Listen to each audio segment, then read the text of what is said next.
La semana pasada habíamos visto como una cuestión general todo lo que se refiere a la realidad cultural y demás en el ser humano, ¿verdad? Y un poco en las religiones, más que como una cuestión litúrgica como tal, más bien lo tratamos de ver desde el ser humano que de por sí tiende a lo cultural, ¿verdad? A encontrarse con los dioses y por lo tanto a ofrecer sacrificios. Decíamos que esos sacrificios normalmente en la antigüedad eran sacrificios de destrucción, porque se proponía la muerte de la víctima, ¿verdad? Ya fuera de una víctima animal o bien de una víctima incluso humana, ¿verdad? Hablábamos, por ejemplo, de la muerte o de los sacrificios de niños en el Medio Oriente, por influencia muchas veces de los fenicios. Y como esto, de alguna manera, en Israel, el problema del sacrificio de Abraham, entendemos que no es Dios el que pide que se realice el sacrificio, sino es más bien una cuestión de carácter,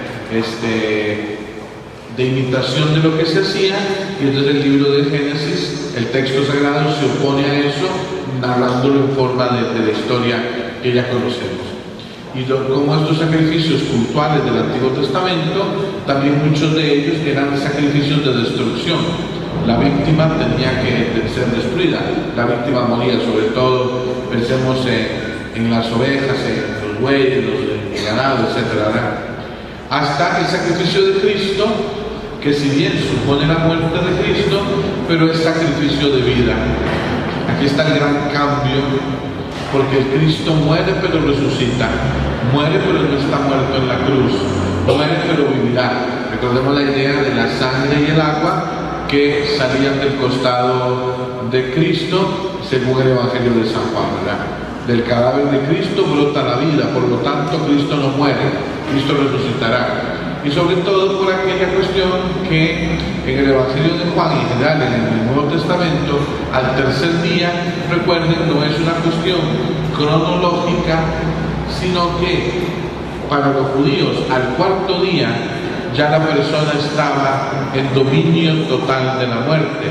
Al tercer día aún no. Entonces Cristo no está nunca bajo el dominio total de la muerte, porque Cristo vence la muerte, ¿verdad? De ahí que la Eucaristía, la Santa Misa, el culto por excelencia cristiano, no es entonces sacrificio de muerte, sino sacrificio de vida, ¿verdad? Más o menos por ahí habíamos andado. Me acuerdo que les dije que leyera para la otra semana en los documentos de Sacrosanto Concilio, ¿verdad? Del Vaticano II. ¿Y cómo les va con la lectura? Ahí va. Ah, bueno. Peor es nada, ¿verdad? Y para hoy, algunas ideas sobre la teología de la liturgia que pero las vamos a ver a partir de alguien que sabe, o sea, de Ratzinger, que como teólogo ha escrito varias cuestiones sobre la liturgia. De hecho, ustedes saben que las obras completas de Ratzinger están siendo publicadas. En alemán existen, en italiano ya están completas, y en español ya salió el primer tomo. Creo que van a ser como 11, 12 tomos. El primero, que es más o menos un volumen de este tamaño, es sobre la liturgia justamente, ¿verdad? La BAC lo está publicando, es un proceso de algunos años, esperemos que lo publiquen todo, porque eso es una obra que indiscutiblemente, prácticamente que a estas alturas de la Iglesia, será en unos años una obra exigida de la cultura católica, conocer la teología de Joseph Ratzinger como teólogo, ¿verdad? Y entre las muchas cosas que él escribe, también ha escrito algunas cuestiones de liturgia. Y es que el lunes me encontré de casualidad este libro, La teología de Joseph Ratzinger. Entonces dije yo, en vez de decir yo alguna tontera, mejor oír a Ratzinger que hable, ¿verdad? Pero lo que vamos a hacer es tratar de repetir algunas cosas que Ratzinger ha propuesto, que me parece a mí que son muy interesantes, aunque él no es liturgista tampoco, porque él es teólogo dogmático, pero la liturgia, o sea, a un creyente la liturgia le debería apasionar. Tanto la celebración bien hecha, pero sobre todo, y esto es lo que trataremos de ver hoy, el sentido de nuestra participación en la liturgia. ¿Qué significa esto, verdad? Una de las obras de Ratzinger comienza hablando de una historia de un príncipe Vladimiro de Kiev, en Ucrania, ¿verdad? Kiev, que quería convertirse a una religión, es un poco la leyenda, y entonces mandó embajadores a distintas tierras a ver cómo eran esas tierras y qué relación tenían con los dioses, para tratar de encontrar dónde estaba la verdad que buscaba. Entonces dice que fue a tierra de musulmanes, pero se quedaron desalentados al ver a los búlgaros musulmanes por la forma en que rezaban, sin gracia, ¿verdad? Como aquella chica tirada en el suelo y viendo para la Meca, y una cosa muy sin gracia. Después se dirigieron a la tierra de los católicos germánicos, donde tampoco encontraron el calor que buscaban. En ese momento la liturgia en los países germánicos atravesaba muchos problemas. Y luego se dirigieron a Constantinopla y participaron, el emperador los invitó a la ceremonia religiosa en la Basílica de Santa Sofía. Y al ver la ceremonia ortodoxa, dice que les admiró que la verdad y la belleza se habían encontrado. Entonces regresaron a Kiev y le propusieron a aquel, al príncipe Vladimiro, y se convirtió en el año 988 él con toda Rusia al cristianismo, ¿verdad? Pero ¿qué fue lo que le impactó a aquellos embajadores? Que la verdad y la belleza estaban juntas. Y es que Ratzinger le ha dado mucha importancia en el estudio de la liturgia justamente a descubrir la belleza. Ciertamente el rito oriental, de los ritos ortodoxos, ¿quién los ha visto alguna vez? ¿O entrado en una iglesia oriental? Nunca, no usted, por ahí. Obviamente es otra cosa, ¿verdad? Es una cosa distinta. Son iglesias llenas de íconos por todas partes, todo. El tema de la belleza es distinto. Pero la liturgia nuestra también cumple el tema de la belleza. Porque la verdad, si no se acompaña de la belleza, en el fondo la verdad queda un poco oculta. En la filosofía, en la metafísica, se habla de los que se llaman trascendentales. Los trascendentales son como los puntos esenciales de toda la filosofía. Y los trascendentales se dicen son el uno, o sea que las cosas son una, no múltiples. El bien, la belleza, es que yo me lo sé en latín, entonces se me olvida. El uno, ver, la verdad, pulcrum, la belleza, y bonum, el bien. Entonces, el problema de nuestro mundo moderno es que estas cuatro verdades fundamentales de todo lo que nosotros observamos, porque los trascendentales están presentes en todo lo que observamos, todo lo que observamos es uno, es verdadero, es bello y es bueno. El problema de nuestro mundo, ¿cuál es? Que hemos ido descuidando estos elementos. Y al descuidar estos elementos, ya en las cosas no observamos lo que realmente son. Si ustedes se fijan un poco, la música moderna es el desprestigio de los trascendentales, de la belleza y del bien y de todo. En Inglaterra hicieron un experimento y pusieron a las vacas a oír reggaetón y producían menos leche, las ponían a oír Mozart y producían más leche. O sea, hasta las vacas entendieron. Que ya es bastante decir, porque en general son bastante tontas. Pero ¿qué distinguieron? Una música que pone nervioso en cuanto que no hay belleza y otra que sí produce belleza. Entonces, para Ratzinger, uno de los elementos esenciales de la liturgia es que la liturgia es hermosa. Hay belleza en la liturgia, pero no una belleza como la belleza que entenderíamos al observar, no sé, un cuadro de,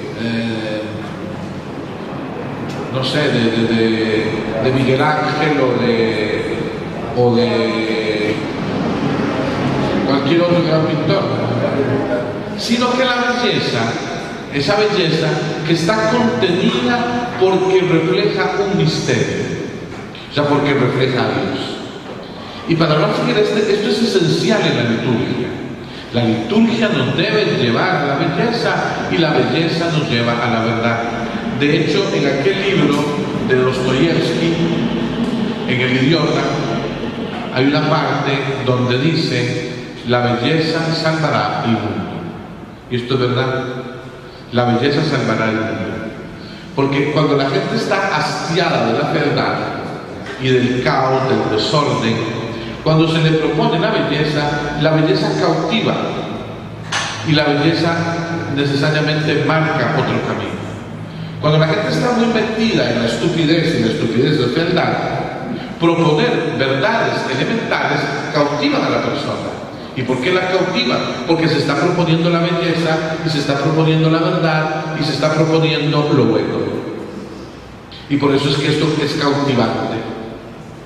Para Ratzinger, la liturgia nos lleva justamente por la belleza a la verdad, porque todo el fenómeno litúrgico nos ayuda a encontrarnos verdaderamente con una belleza que no la creamos nosotros, que no es simple estética, sino con la belleza que viene justamente del encuentro con la verdad.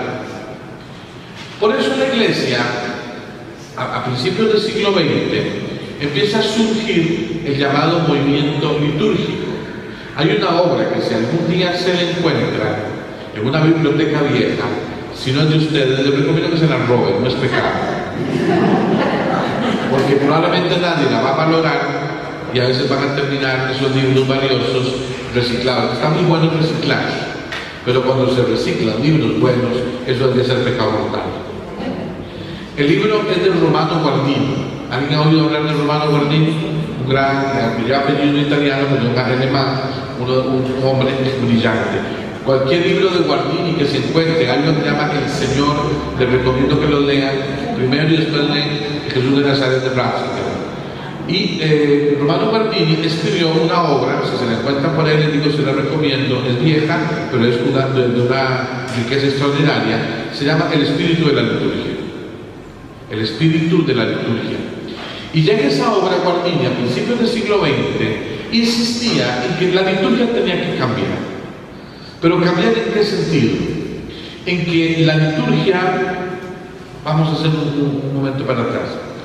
¿Quiénes se acuerdan de la misa de Trento? O sea, la misa en latín y de espaldas. Bueno, más o menos se acuerdan. Está bien. No importa. Ahora, ¿qué pasa? ¿Qué pasó con esta forma de misa? Es la misma misa que hoy, no hay ningún problema. El asunto es que el Concilio de Trento responde a la Reforma Protestante. Y el Concilio de Trento se planteó que la misa debería ser en las lenguas vernáculas, o sea, en las lenguas de cada país. Estamos diciendo que eso se planteó en el siglo XVI. Porque ya en el siglo XVI, latín lo entendía la gente culta nada más. O sea, el latín cada vez se iba usando menos. No es una lengua muerta porque se sigue usando, pero cada vez se usaba menos. Y resulta que entonces el Concilio de Trento, se plantea no hacer o no cambiar la misa a la lengua de cada país, porque los protestantes estaban haciendo su culto en la lengua de cada país. Entonces dijeron, esto puede ser peligroso, porque con la Reforma Protestante, que apenas estaba comenzando, mucha gente va a pensar que ya nos hicimos protestantes. Y entonces se conservó el latín. La decisión posiblemente fue buena. El problema es que ya para el siglo XX nadie sabía latín, o prácticamente nadie. Solo gente ya con algunos estudios, cada vez se va abandonando más. Es una desgracia. Por ejemplo, aquí en Costa Rica, los colegios públicos, incluso el Liceo de Costa Rica y otros, enseñaron latín todavía no a mucho tiempo, pero después abandonaron el latín. El abandono del latín, entre otras cosas, es una desgracia hasta por la ortografía castellana. Un poquito de griego y un poquito de latín y nos hace una ortografía perfecta, ¿verdad? Pero eso sería parte de otras ventajas que puede tener. Entonces ya nadie entendía el latín. Entonces, ¿qué iba la gente a hacer a misa? La gente se ve que la misa de importancia, pero ¿qué iban a hacer a misa? El sacerdote estaba allá arriba en el altar, de espaldas, que ese no es el problema mayor. Rezando en una lengua que nadie entendía, un rito que nadie estaba viendo, y además que se decía en la misa del Padre. Incluso hay una frase, voy a decir misa. Era propio de él.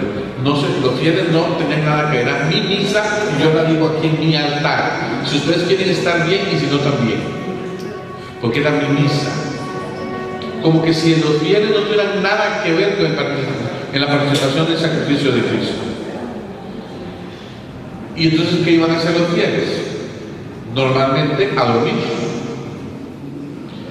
A veces a rezar el rosario o novenas. Los más cultos, y con algún peso también, compraban un misal pequeñito que venía la mitad de la página en latín y la mitad en español. Los conocieron. Entonces iban a misa y si tenían una cierta cultura, entonces sabían el domingo que se estaba, la misa que correspondía, y seguían la misa, seguían el prefacio, las oraciones, las lecturas, porque lo tenían también en castellano. Pero esto no era todo el mundo, eso era lo excepcional. Pero aún así, Dios es Dios, y aunque el 90% de la gente iba a misa y no entendía lo que estaba pasando, sin embargo la fe en la presencia real de Cristo y en el valor de la Santa Misa se conservó. Por encima de lo que no se entendía, se conservó porque Dios supo conservar la fe en las personas. El movimiento litúrgico entonces, al estilo del libro que les decía, del Romano Guardini, comienza justamente para decir: es necesaria la participación de los fieles en misa, no simplemente que respondan al Dominus Vobiscum, que era solo los monaguillos sabían decir eso. El que fue monaguillo, ¿alguno fue? No.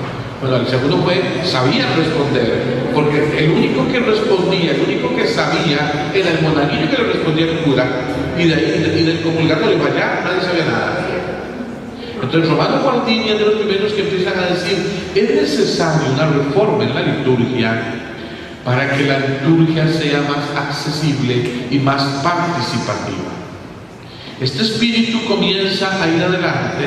Ratzinger beberá parte de ese espíritu porque leerá a Guardini y a otros que pensaban, y el mismo Ratzinger dice que fue una gran alegría para él después del concilio cuando se pudo decir la misa ya en la lengua vernácula, donde la riqueza de lecturas, la riqueza de las oraciones y todo accesible.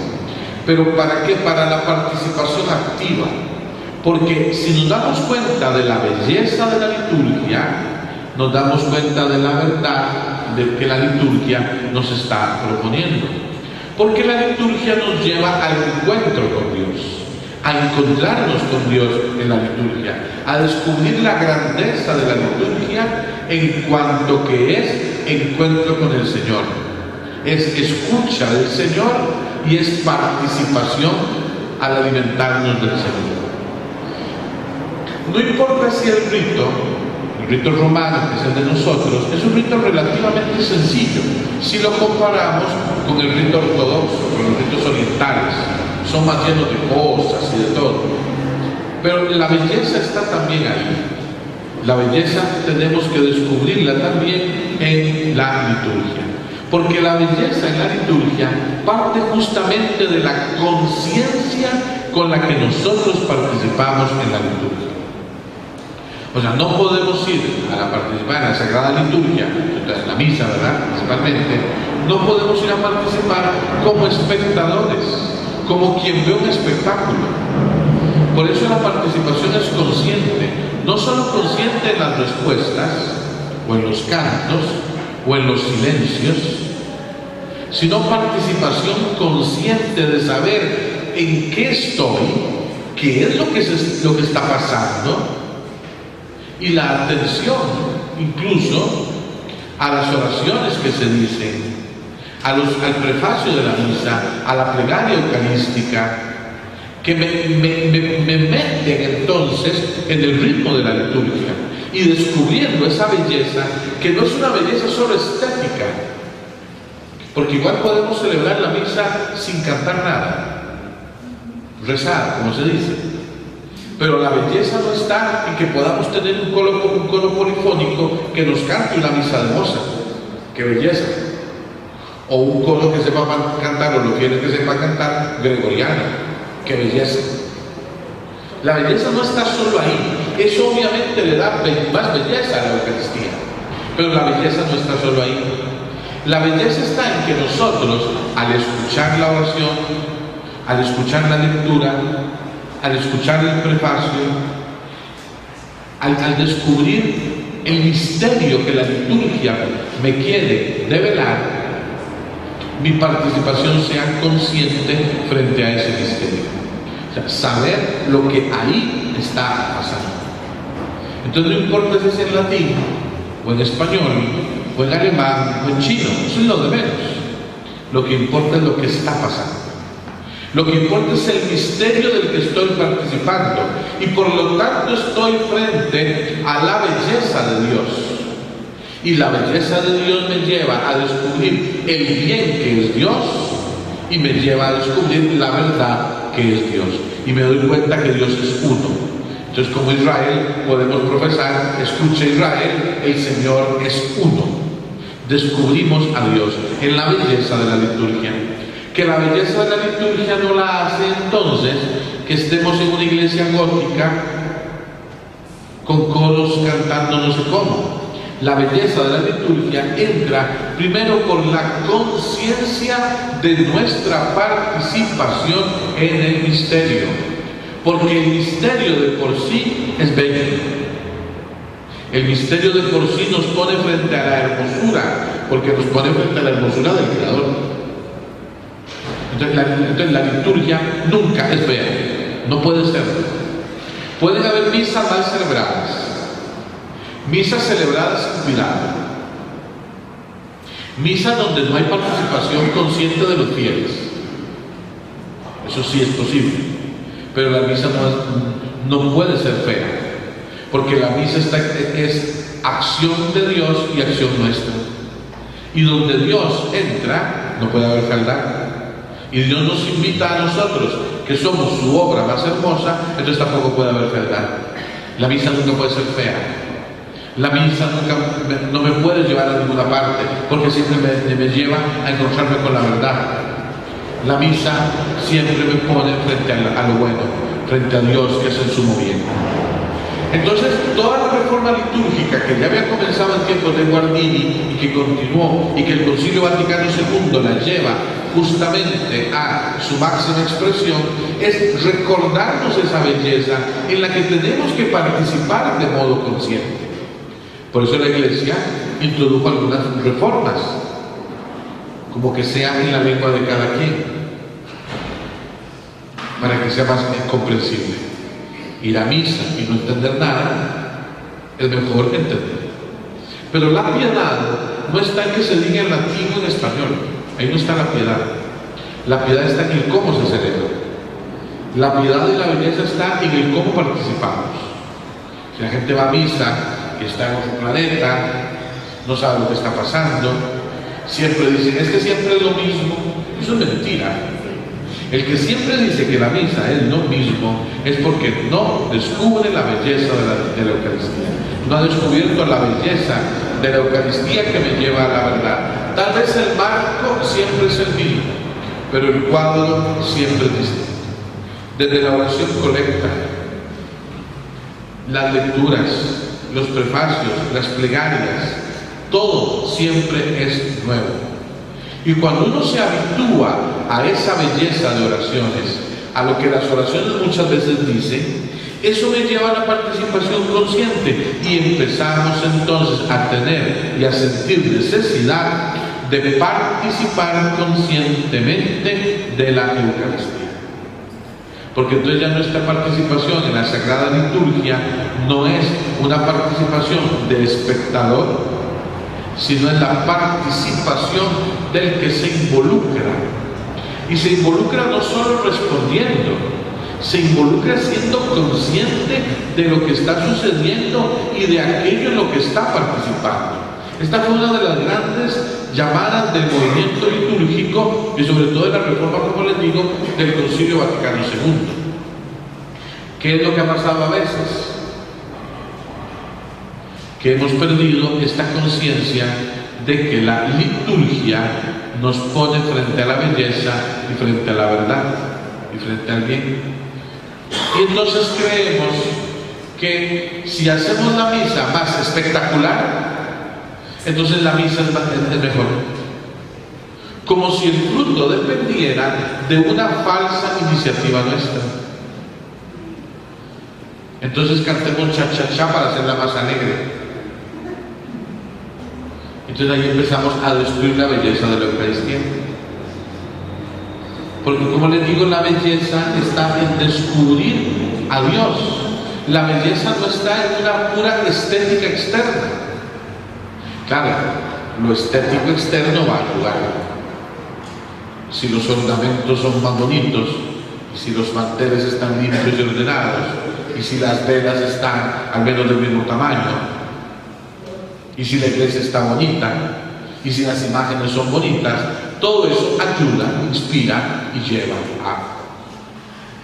Si la iglesia está sucia, si el micrófono no se oye bien, si la casulla está desasiada y fea, eso quita piedad también. Pero la piedad y la belleza no están en lo que usamos.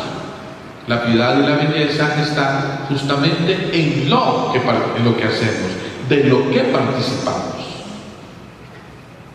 Y es aquí donde tenemos que caer en la cuenta que no somos nosotros los que hacemos la belleza de la Eucaristía, sino que la belleza de la Eucaristía es tal por el encuentro con Dios.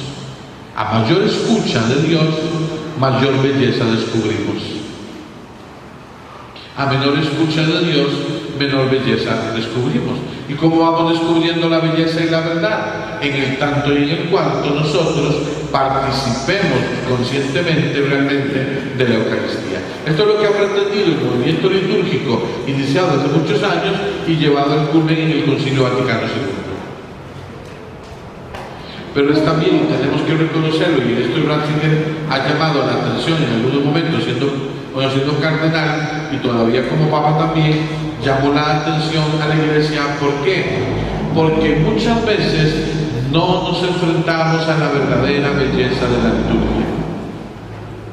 Porque creemos que la belleza de la liturgia la hacemos nosotros, con iniciativas, antojos, que pueden ser antojos muy simpáticos, pero que desdicen del contenido de la liturgia, desdicen de lo que el misterio nos está proponiendo. Por mucho que el invento sea muy simpático, pero si es un invento, desdice realmente de la belleza y de la verdad que tenemos que encontrar en la liturgia. Voy a poner algunos ejemplos, y si los han visto no digan, ¿verdad?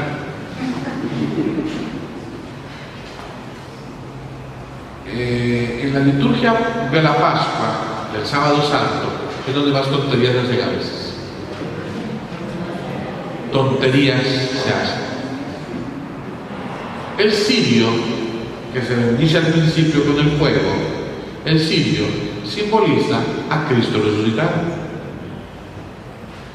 Y por eso se hacen los ritos que se hacen con el cirio, y se ilumina, y se entra en la iglesia oscura, que luego con las velas de los que se va iluminando, el cirio se coloca en su lugar como pascual, o se puede rezar.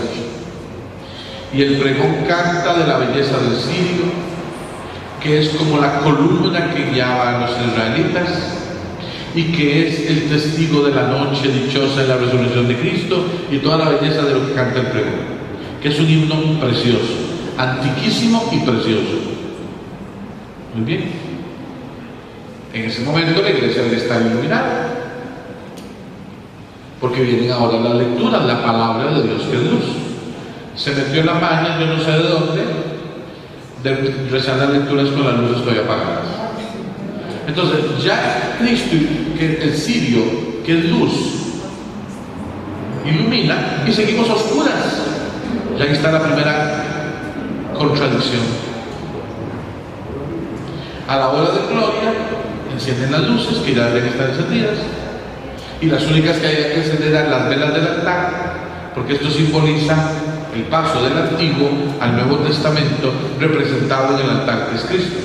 Y se les ocurrió también entonces traer en ese momento el mantel y ponerlo, ya que el espectáculo, ¿verdad?, mientras se canta el Gloria, y poner los floreros mientras se canta el Gloria, y más geniales todavía algunos, entran en medio Gloria con la imagen del Cristo resucitado, y si pueden cantando cha-cha-cha. ¿No era el cirio la imagen del Cristo resucitado? Algunos, como estamos en tiempos modernos, entonces en medio Gloria o al final de Gloria o antes de Gloria, tienen la sugerencia muy novedosa, muy moderna, de que le suena al cura el celular, y entonces le anuncian por el celular que Cristo ha resucitado, el pregón, o entra por allá una pegando gritos, no sé qué, hasta cerca de la imagen del Cristo resucitado, y anuncia a Cristo resucitado. Y el pregón, ¿para qué carajo se cantó? Pero es que hay que hacer la misa atractiva. Perdón, si no explicamos bien el sentido del cirio, que no es una candela grande, y no se dice bien que es el pregón, porque hay que pregonar después en la liturgia, en otro momento, que Cristo ya resucitó, si ya se pregonó cuando tenía que pregonarse. Parecen cosas muy simples, dirán ustedes, demasiado exigente. No, es destruir la liturgia. O hacer obras de teatro en la homilía. ¡Ay, qué lindo, qué simpático! Sí, pero hagan la obra de teatro después. La homilía no es para hacer una obra de teatro, porque la homilía no es teatro, es la actualización y la explicación de la palabra. Y si al padrecito le cuesta hablar, pues hay montones de subsidios, montones de libros, donde ultimadamente fotocopie una homilía y léala ultimadamente. Eso le hace muchos obispos, ¿verdad? Para que no hablen tonterías tampoco.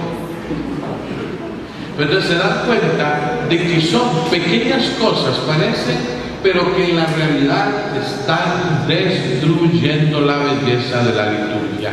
Porque entonces la liturgia tiene que decir conforme sea más espectacular. Entonces una misa en silencio, qué ambición. No se entiende qué es la Eucaristía entonces. Si se canta gregoriano, qué aburrición, si se canta polifonía, qué aburrición. Hay que cantar un cha-cha-cha.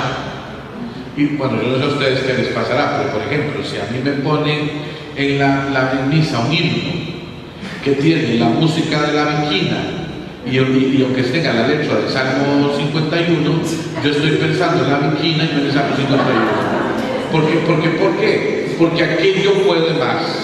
Porque aquello lo ha oído uno en el contexto en el que tiene que oírse. Por ejemplo, si en una fiesta para bailar les ponen con el ritmo del tantum ergo alguna música popular, una letra popular, a menos un católico no sale a bailar, porque sabe que pues, eso no es de misa, ¿verdad? O sea, que cada cosa en su lugar, lo sagrado en lo sagrado y lo demás en su lugar. Entonces, yo no sé si ustedes lo hacen, no me importa si lo hacen, porque la verdad lo voy a decir. Yo a quienes fueron, en las jornadas de vida cristiana, ¿verdad? Les daba por cantar una canción, era del Señor, pero con letra de una canción popular. Nunca lo oyeron, nunca hizo ninguno de esos, no. Es que ¿cuál era la música? Bueno, el Padre Nuestro con el himno con aquella de los sonidos del silencio, sí, bueno, eso no se debe hacer. O el Gloria con aquella marcha de Estados Unidos. Pero también cantaba un himno, una canción como una popular, que a mí lo que me agarraba en la cabeza era la canción aquella. Era como que le vengan a cantar, vamos a ver qué, como que vengan a cantar aquella, ¿cuál? Amor Eterno, cantaba por la Pantoja. ¿Ah?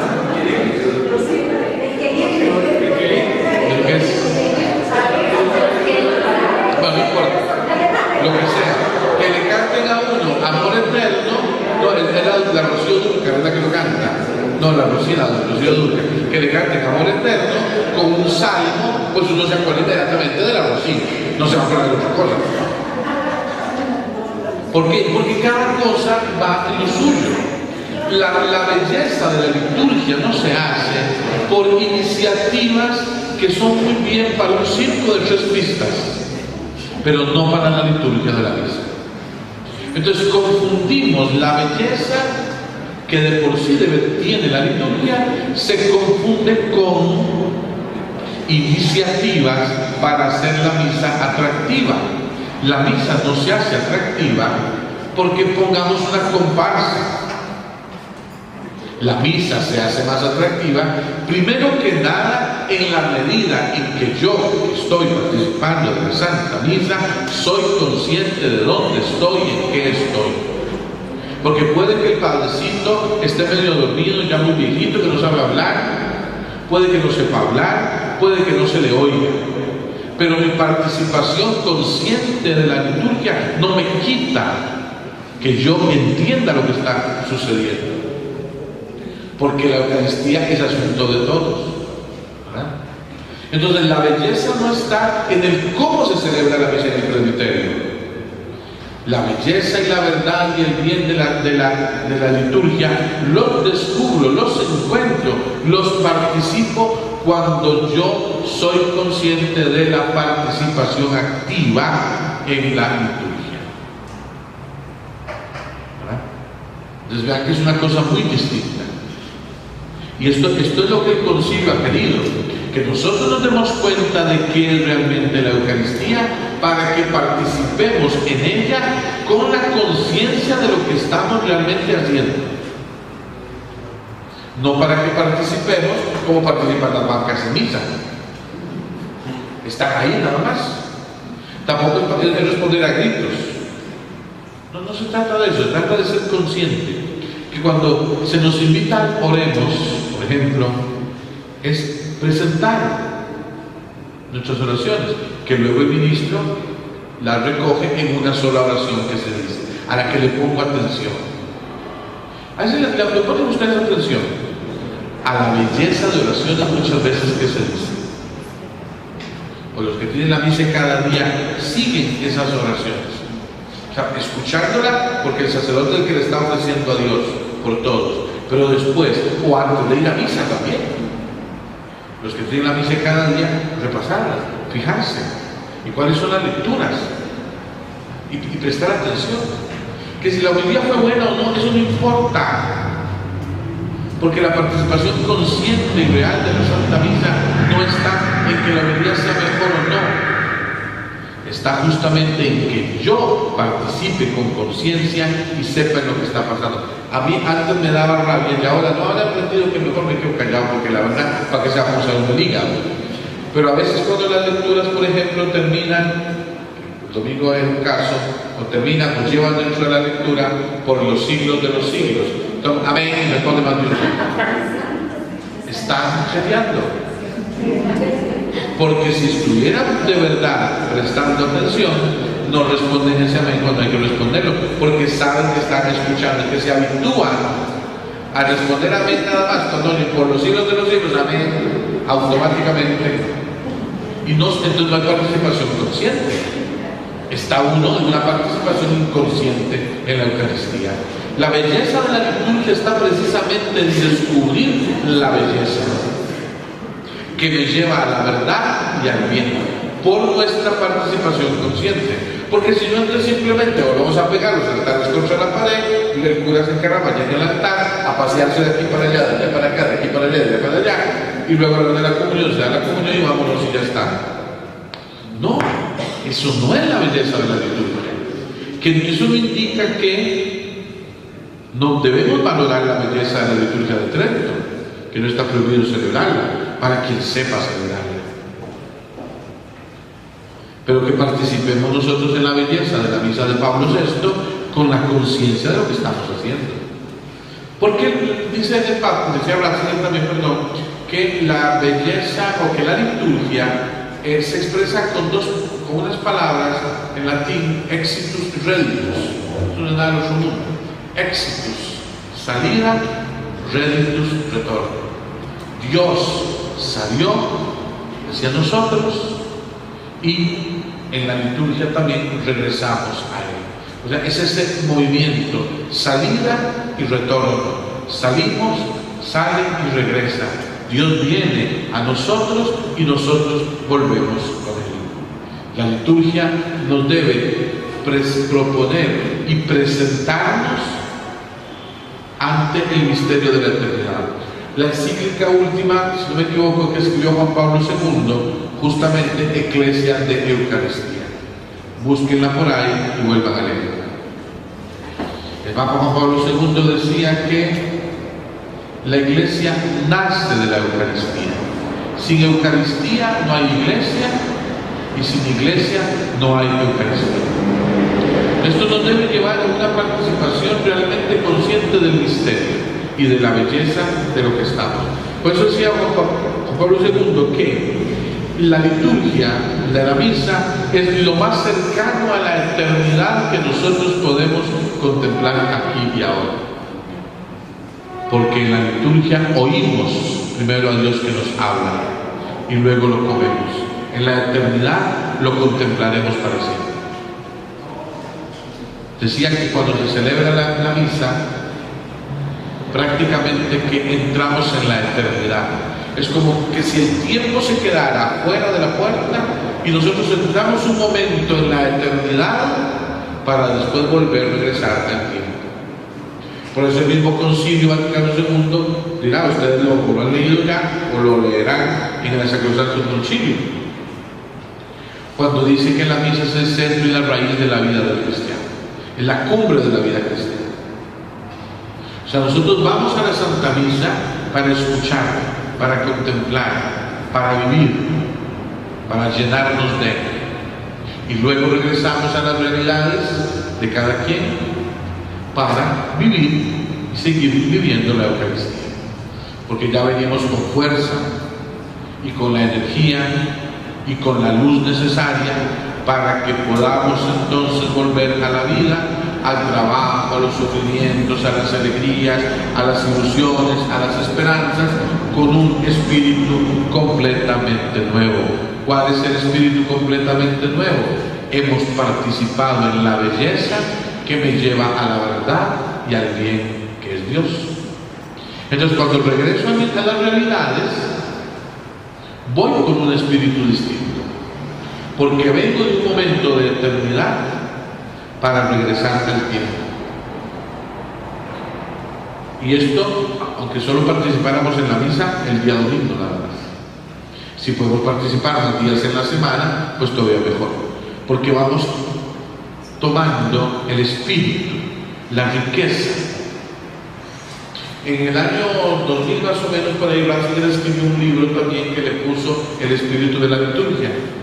Si se lo encuentran algún día por ahí en una librería, se lo recomiendo también. Y algunos criticaron por algunas cosas, porque se fijaron en un detalle y no prestaron atención a toda la belleza del libro, ¿verdad? Ustedes saben que con Ratzinger tenía ese problema, que mucha gente se fijaba en una palabra y no en todo el discurso, ¿verdad? Criticaban la palabra y no observaban todo el discurso, ¿verdad? Pero esa es la mala voluntad que le tenían al pobre, ¿verdad?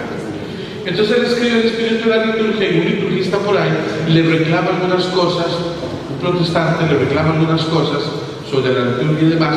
Un elemento, él luego le escribe una carta y dice: mijito, usted se hubiera fijado en todo el libro, no solo en 10 páginas, sino en 100 y pico que tenía, se fijó en 10. Pero bueno, y le da una carta que fue una lección verdaderamente. Y entonces, él dice que hay algo que tenemos que tener en cuenta y recuperar y redescubrir de la liturgia. Y es que nosotros tenemos que, con conciencia, saber que el misterio está delante de nuestros ojos. Y que ese misterio nos debe deslumbrar, pero no deslumbra en la medida en que nos pone una luz que nos enceguece, sino deslumbra porque lo entendemos, porque empezamos a comprender, porque empezamos a descubrir algo de lo que antes no éramos plenamente conscientes y que ahora comenzamos poco a poco a tener conciencia. ¿Por qué? Porque estamos frente a algo que es más grande que nosotros. Y en la medida entonces que descubrimos esto, entonces para nosotros la liturgia nos ayuda a descubrir que la liturgia es vida, porque participamos de la vida de uno que está vivo. No participamos del recuerdo de uno que está muerto. Y es que hace una comparación que al protestante no le gustó tampoco. Porque le dice Ratzinger: los templos protestantes tienen vida cuando la asamblea está presente. Están ahí presentes, cantan y todo, hay vida. Cuando se van, ¿qué es aquello? Un salón nada más, sin vida. En cambio dice, los templos católicos están vivos incluso cuando no hay fieles en ellos. ¿Por qué? Porque alguien vivo está ahí, Cristo, en la Eucaristía. Como los protestantes no tienen la presencia real, ni la reserva en el sagrario, entonces sus templos son fríos, les falta vida. Solo hay un poco de vida cuando la asamblea se reúne, hace el culto que haga. Cuando se van, se quedó frío el salón. Pero la iglesia es, aunque esté cerrada y a oscuras, cualquier católico que pase cerca de una iglesia, si no se persigna por piedad, al menos saben que el Señor está ahí en el sagrario. Y eso nos recuerda la lucecita que está ahí siempre cerca del sagrario, iluminada. Si es de aceite o es de candela o es eléctrica, ahí está siempre. Energía desgastándose, anunciando que el Creador, que el Eterno, que el Redentor está ahí. En un templo protestante no hay nada de eso. Nos ponemos a buscar a dónde está aquí la vida, porque no hay vida. Un católico ya formado busca siempre la luz para hacer la genuflexión, busca la luz para rezar, busca la luz para dirigirse ahí. ¿Por qué? Porque sabemos que ahí hay vida. Pues sabemos que ahí hay algo, ahí hay vida. Yo me acuerdo, no sé qué edad tendría, pero una de las cosas que más me impresionó a mí, que se me quedó grabado siempre en la cabeza, era en una procesión de Corpus Christi o de Semana Santa, de un domingo en la tarde, no sé qué edad tendría yo, pero que me acuerdo que fue a mi mamá que le pregunté: ¿pero qué es lo que el Padre lleva ahí? Y entonces me dijo: a Dios. Y yo dije: a Dios. Oh. A mí eso se me quedó aquí metido. Vean que no se me olvidaba. Y yo voy a haber tenido unos 6 o 5 años, no sé. Y otro caso que la iglesia también, que es aquella caja, y alguien dijo: es que en la catequesis, fue la catequista dijo: ahí está Dios. Y por eso cuando pasamos nos hincamos así, o sea, hacemos la genuflexión. Y yo creo que eso se me quedó metido en la cabeza siempre. O sea, pero ¿cómo Dios está ahí metido? Pero ¿cómo Dios puede estar ahí? Eso se me quedó ahí, que hasta la fecha no se me olvidaba. Un montón de cosas más se me olvidaron, pero ese detalle nunca se me olvidó. Porque impresiona. Son las cosas que impresionan. O sea, como Dios metido en una caja. O esto es verdad o es mentira, pero impresiona. ¿Y por qué nos impresionamos así? Porque sabemos, después vamos entendiendo que hay vida. Entonces uno no pasa frente a una iglesia, aunque estemos peleados con Dios, nunca pasamos frente a una iglesia y pasamos indiferentes. Cuando pasamos frente a un templo católico, aunque estemos peleados con Dios, aunque uno me da la gana hablarle porque no quiero hablarle, porque le pedí lo que yo quería y no me lo dio, entonces no le hablo, ¿verdad? Para eso nos peleamos con Dios, no. Y eso no está mal. Dios sabe que tenemos que hacerlo a veces para que hasta purifiquemos nuestra idea de Dios. Eso nos ayuda cuando nos peleamos con Dios, para purificar también nuestra idea de Dios. Entonces, aunque estemos peleados con Él, pero si pasamos frente a un templo, hay algo que nos atrae, ¿verdad? Hay algo que nos llama, hay algo que nos dice. ¿Por qué? Porque hay alguien vivo ahí. Y no es el cura, ni es el obispo, ni es el papa. No, es alguien más. Esa es la belleza de la liturgia, que la liturgia constantemente nos está jalando hacia alguien más. Oímos el texto que se proclama, ojalá el que lo proclame bien, porque si lo proclama mal no se entiende nada. Pero aunque lo leyeran mal, sabemos que lo que se leyó no fue cualquier cosa. Lo que se leyó fue la palabra. Dijo San Pedro el otro día: ¿a dónde, Señor, iremos si solo tú tienes palabras de vida? Luego en la Eucaristía, ya sé que vamos a comulgar o no por la razón que sea, pero sabemos que hay algo también ahí, algo está pasando. Y entonces todo esto nos mueve lo más profundo de nuestro ser, porque nos pone en contacto con la eternidad, nos pone en contacto con el Eterno. Por eso la misa tiene que tener un alcance cósmico. O sea, cósmico quiero decir que la misa afecta el cosmos entero, porque la muerte y la resurrección de Cristo afectaron el cosmos entero. ¿Alguien sabe de física? No, nadie físico, algo así, no. Químico, algo así. Bueno, todas las partículas del universo son ¿qué? ¿De dónde provienen? ¿Ah? Sí, pero ¿de qué? De estrellas que explotaron antes, ¿verdad? Sí. De las estrellas que explotaron nacen elementos. Si está, o sea, todo es polvo de estrellas. Todo. El universo todo viene de estrellas que explotaron antes de nuestro sol había otra, y nuestro sol un día explotará y se comerá todo y dará origen a otros elementos. Y si son supernovas grandes, no sé qué, producen elementos pesados, y si son más pequeñas producen los elementos menos pesados. Pero es una cosa fantástica eso de las explosiones de las estrellas en el universo. Y toda la materia, nosotros somos polvo de estrellas, y un día nuestra materia volverá a la naturaleza, y nuestros átomos se perderán ahí en medio de la materia, y cuando la Tierra sea eliminada, deshecha por el Sol, nuestros átomos terminarán formando de pronto parte de un átomo de sabe Dios qué, quién sabe dónde. Si todo eso es así, y la física creo que no está equivocada en eso, resulta que Dios mismo se hizo polvo de estrellas, y Dios es también materia de la que ya existía antes en el cosmos, porque Cristo está formado por carbono. ¿Y por qué más estamos formados nosotros?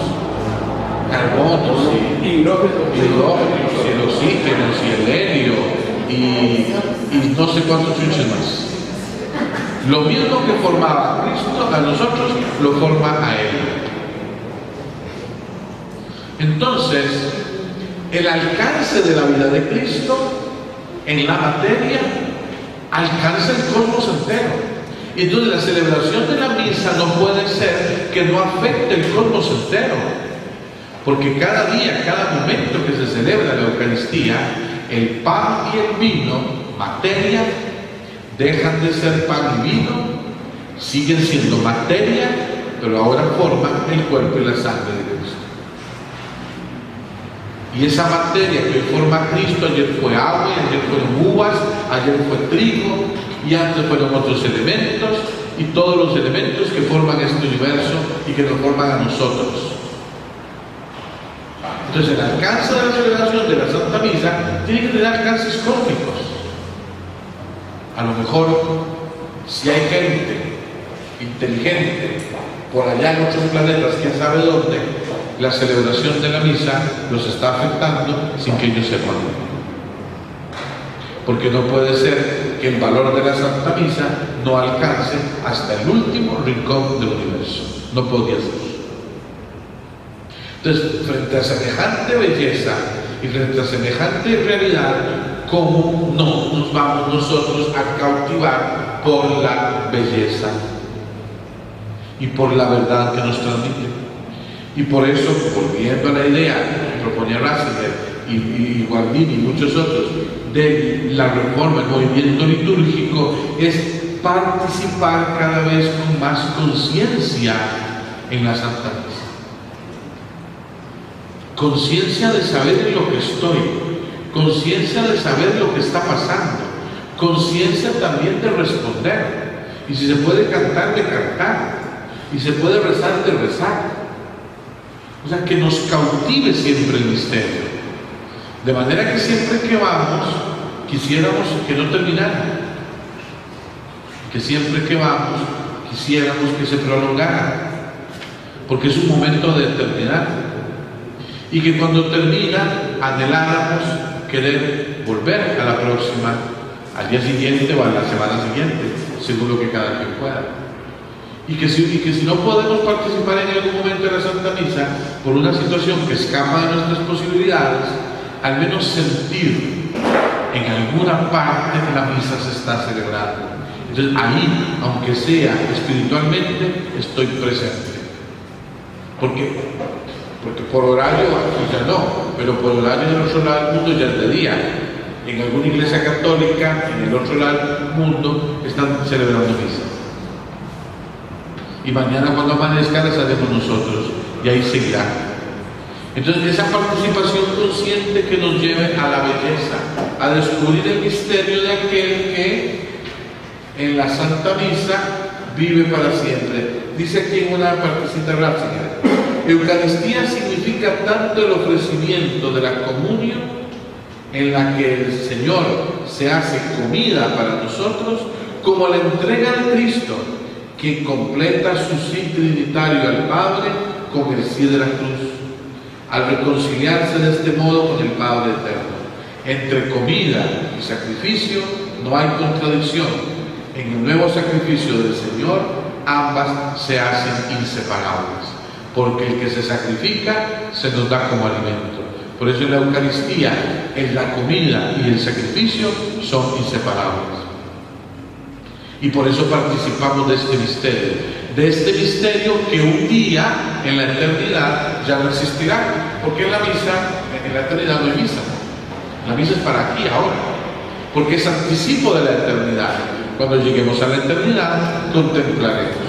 Por eso, anhelando la eternidad, tenemos que tratar de participar lo más conscientemente que podamos de la Eucaristía.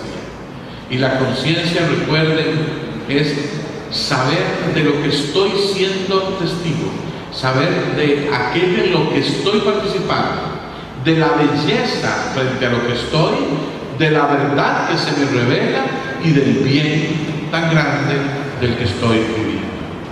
Esa debe ser la liturgia, principalmente la liturgia de la misa y en alguna medida la de los demás sacramentos, que no necesariamente en la medida de la Eucaristía, pero que también tienen la belleza de la liturgia, de la acción litúrgica, aunque sea sencillo como una confesión, la belleza del perdón, la belleza de la misericordia, la verdad de la bondad de Dios, el bien del que participo, soy perdonado. o el matrimonio, o el bautizo, o lo que se habla. Solo que claro, cómo cuesta a veces, ¿verdad? Porque a veces los matrimonios se convierten en una cuestión social nada más, donde se va a exhibir modas, y están más ocupados. En el bautismo están más preocupados de sacarle fotos al huila que de hacerlo cristiano, ¿verdad?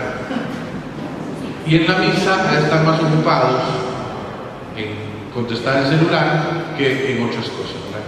Pero bueno, más o menos algunas ideitas, lo esencial y más hermoso, pues era lo que proponía en parte Ratzinger como cardenal y en alguna de sus libros, ¿verdad? Yo creo que con eso sería hoy. No sé si hay alguna pregunta o duda o algo.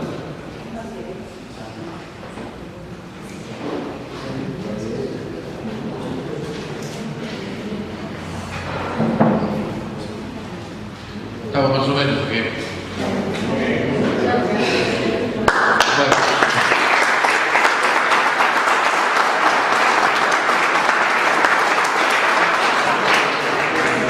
Nada más recordarles, entonces de hoy en 8 que terminamos, veremos un poco la Constitución, la Sacrosanto Concilio. Entonces, nos fijaremos en algunos puntos esenciales. Por eso, en la medida en que todos la traigan leída, ya sabremos de lo que estamos hablando. Y si les surge a la hora de leer el texto alguna pregunta o algo, que la tengan también anotada para poder verlo. Entonces así más o menos completamos. El ser humano es por naturaleza ser creyente. Ser creyente implica relación con la divinidad. En la relación con la divinidad normalmente le ofrecemos el sacrificio. Los sacrificios en la antigüedad, en su mayoría, eran sacrificios de destrucción. La Santa Misa es sacrificio de vida porque quien se ofrece está vivo. La liturgia nos debe llevar a descubrir la belleza nos pone frente a la verdad nos pone frente al bien. Participar en la Santa Misa, la Sagrada Liturgia, es participar en un momento de la eternidad. No somos nosotros los que hacemos la belleza de la liturgia, con iniciativas a veces estúpidas. La belleza de la liturgia se realiza justamente ¿en qué? En el misterio del que participamos. Entonces, siguiendo los ritos como la Iglesia los establece, estamos participando en aquella belleza. La misa no es fría o no es siempre lo mismo. La misa siempre es novedad, porque es la novedad de Dios. El problema somos nosotros, que no entendemos esa novedad y nos parece que siempre es lo mismo, ¿verdad?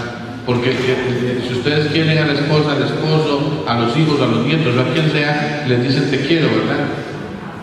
Y eso no está, esa palabra no está muy chillada ya, no la usan todos los días mucha gente. Sí, pero cada vez que uno la pronuncia, si le está diciendo ese sentimiento de verdad te quiero, ese te quiero está pronunciado como la primera vez. Entonces cada vez que participamos en la misa es como si fuera la primera y la última. De hecho a veces ponen en alguna sacristía un poco pietista, pero no deja de tener razón. A veces es que el sacerdote celebra esta misa como si fuera tu primera misa, como si fuera tu última misa. Es verdad, ¿verdad? Sin caer en el pietismo, pero es verdad. Entonces la belleza en la liturgia nos coloca frente a la verdad y frente al bien que es Dios. La participación consciente nos lleva a más descubrir esto. Eso es más o menos lo que hemos dicho hasta ahora, ¿verdad? Okay. ¿Usted había levantado la mano? ¿Era qué?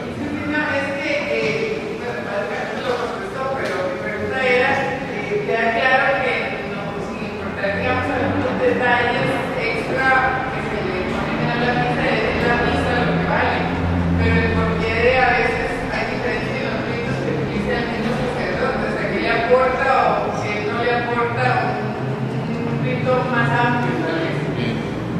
Habría que ver de qué rito, por ejemplo. No, digo yo, por ejemplo, a veces uno ve, qué sé yo, signos, como decir, los que usan o no usan el incienso en alguna ocasión. Sí, eso es por la solemnidad de la misma, para dar más realce, por ejemplo.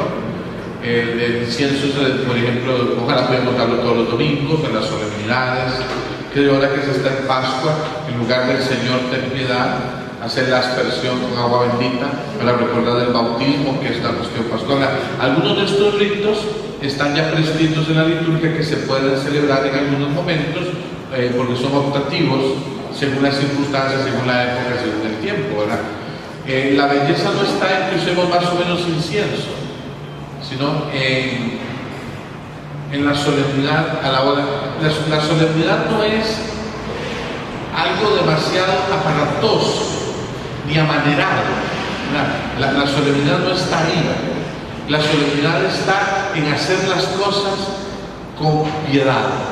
O sea, sabiendo, estoy frente al misterio, el misterio lo trato con el cuidado que tengo que tratarlo, ¿verdad? Por ahí yo diría la solemnidad y la belleza de la cristiana. A mí me llama la atención, padre, que si se dijo, o que si Vaticano II estableció que había una serie de, qué sé yo, que la misa era en latín, que detalles a los fieles, etcétera, etcétera, y que también había que aceptar a los fieles de dónde sale la moda, porque como que hace la moda, de implantar últimamente otra vez la misa en latín. Sí, no es que se implante, es que el rito de Pío V, que es el anterior, nunca estuvo prohibido. Y hay lugares, nosotros no lo vemos tanto por las razones culturales y todo, en Europa sí es un poco más común, sobre todo en aquellos países donde la población católica ha sido siempre inferior. Entonces la gente se quedó muy anclada al rito latino, que le separaba completamente de él. Por ejemplo, en Inglaterra, la misa de los anglicanos es prácticamente la misma nuestra. Entonces un católico en Inglaterra, para sentirse católico, prefiere que sea en latín y no en inglés, porque en inglés celebran los protestantes. Y a veces hay razones culturales, razones de nacionalidad. Nosotros ese problema no lo tenemos, porque aquí primero los protestantes, la mayoría son de sectas, ni idea tienen de liturgia. Entonces para nosotros la reforma litúrgica fue más fácil, porque no nos comparamos. Si aquí hubiera habido mucho anglicano, por decir algo, quién sabe si nos gustaría que fuera en español. A lo mejor la preferiríamos en latín, ¿verdad? Son razones más culturales y religiosas en algunos sectores. En algunas partes por razón cultural meramente. Entonces hay partes en Europa que la gente es muy, muy tradicionalista. Pero es aquí mismo. Aquí yo sinceramente confieso una cosa. Si van a celebrar, preparando y haciendo las cosas bien, la misa de Pablo VI en latín, yo no tengo ningún problema, porque se puede hacer y no está prohibido. De hecho, los misales tienen un apéndice donde viene la misa en latín. Pero obviamente es una cosa que habría que preparar para que sepa responder. No hay cosa más hermosa que el canto gregoriano. Desgraciadamente se ha perdido. Es una desgracia. Miren, himnos de hasta 1000 años que ya nadie sabe cantar. Es una tristeza. Pero bueno. Pero gente que no... Bueno, algunos de ustedes levantaron la mano y conocieron la misa aquella. Yo entendería que alguno de ustedes que vio aquella misa y la vivió, entendería que a veces suspirara por esa misa, hasta por una cuestión de sentimiento, porque la vieron, la conocieron. Uno diría, bueno, ahí sí, le recuerda a la niñez, la infancia, la juventud, no sé. Uno podía entender eso, pero una persona que en la vida ha visto la misa de frente, que suspire por ella, yo no entiendo. O sea, yo no puedo suspirar no haber estado en el Titanic.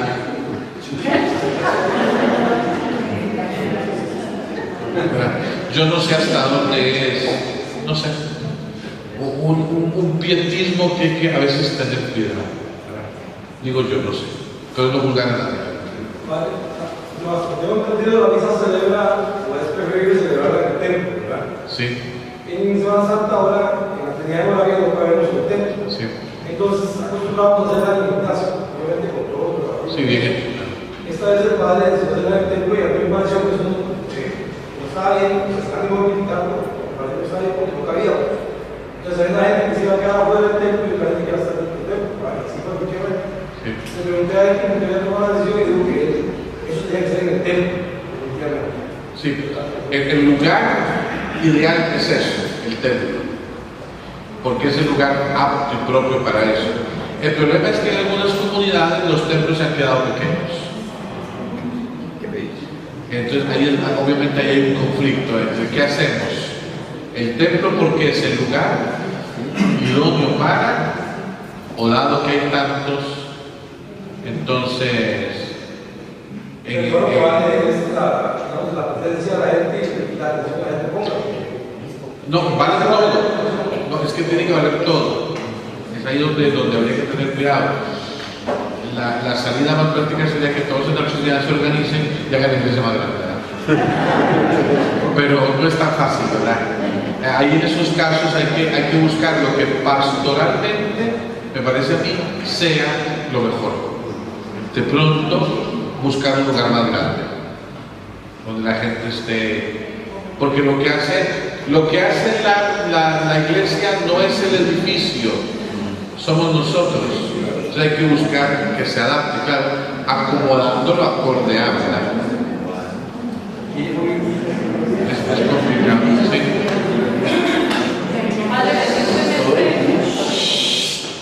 Recientemente en cartelera en los cines de Costa Rica salió una película que se llama El Gran Milagro. Yo no sé si usted tuvo la oportunidad de verla. ¿El Gran Milagro? Sí, es una película animada que explica los rituales de la misa.